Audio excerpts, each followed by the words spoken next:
If you know your history, then you will know where you are coming from, and in whatever you do, seek wisdom. Knowledge is power. Inugo maka the book Hip Hop and Igbo Culture, authored by Martin IGWE Eze the First. Metal of There is a great insight in hip hop and Igbo culture. You can get this book or pick it up at a bookshop in St. Teresa's Catholic Church, Omonya, or pick it up at Joseph's Bookshop, Book to the Nation, 8 Uguta Road, opposite DMGS on the shop. Call 080-3338-2643 or 080-3791-7242. Go to www.amazon.com, search for Hip Hop and Igbo Culture by Martin IGWE Eze. For further information on how to get this book, please call 080-3916-7049 or you WhatsApp 080-6579-6599.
If you know your history, then you will know where you are coming from, and in whatever you do, seek wisdom. Knowledge is power. Inugo maka the book Hip Hop and Igbo Culture, authored by Martin IGWE Eze the First. Metal of There is a great insight in hip hop and Igbo culture. You can get this book or pick it up at a bookshop in St. Teresa's Catholic Church, Omonya, or pick it up at Joseph's Bookshop, Book to the Nation, 8 Uguta Road, opposite DMGS on the shop.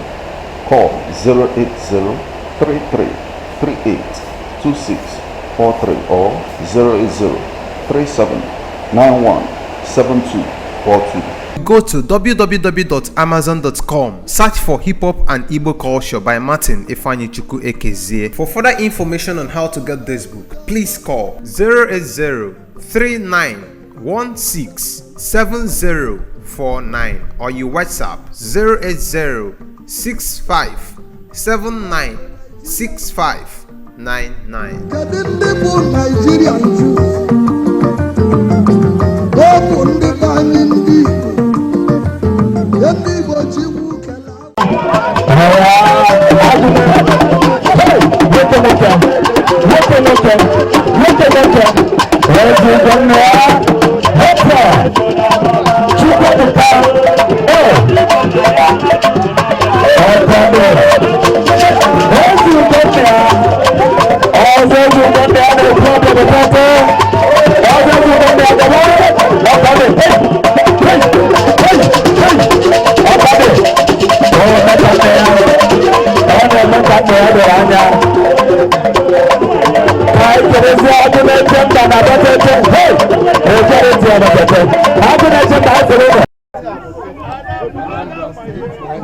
On the one hand, I wish them a peaceful marriage, a prosperous marriage, and may God grant them all the happiness in the name of Jesus Christ.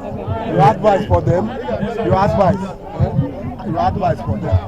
Well, my advice is that the wife should be submissive to the husband, and the husband must respect his wife, respect her wishes, and give her and give her, listen and give her. That makes a good marriage.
Okay, that one is you with the coconut fair and I can go and go see.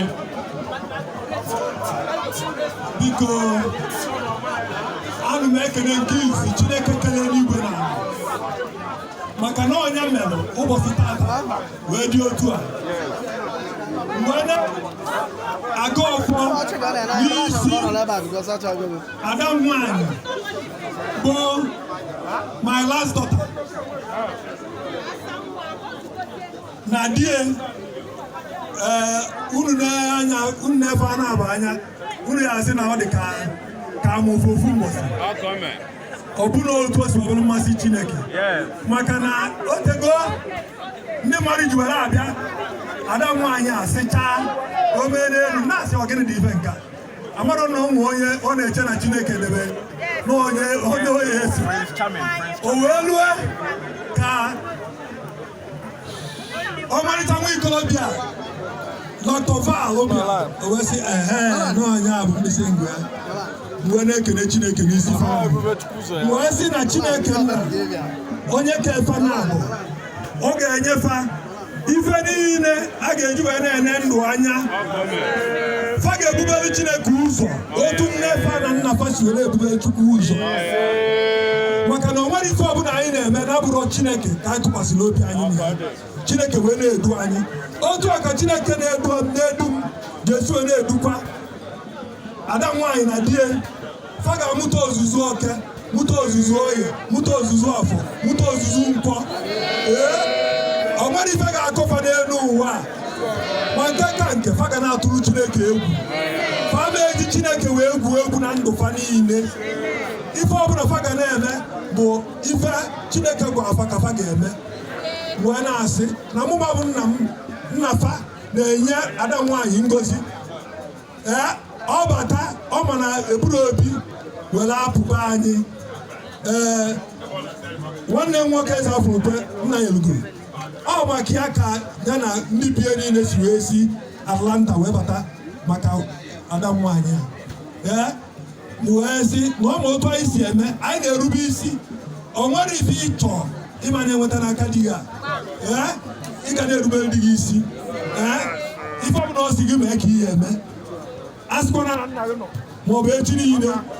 Ịma na since nji wee lụba mama gị 40 something years now mụ na ya na-abụji wee biru. O nwere na onye bata bịara anyị ikpe and o nwere onye ga-ebelu unu ikpe n'afa Jizọs. Ị ga na-asọpụrụ nne di gị na-asọpụrụ nna di gị. Otu isi were asọpụrụ nna gị ka ihe esi na-asọpụrụ nna di gị na nne di gị.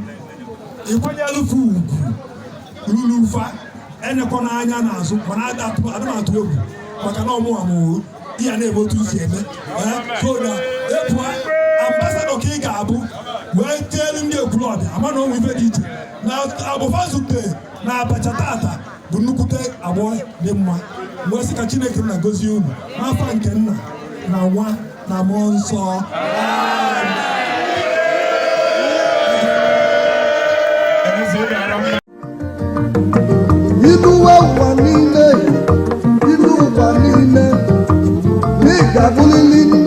If you know your history, then you will know where you are coming from, and in whatever you do, seek wisdom. Knowledge is power. Inugo maka the book Hip Hop and Igbo Culture, authored by Martin IGWE Eze Ikendim the first. Metal of there is a great insight in hip hop and Igbo culture. You can get this book or pick it up at a bookshop in St. Teresa's Catholic Church, Omonya, or Pick it up at GODWIN Bookshop, Book to the Nation, 8 Uguta Road, opposite DMGS on the shop.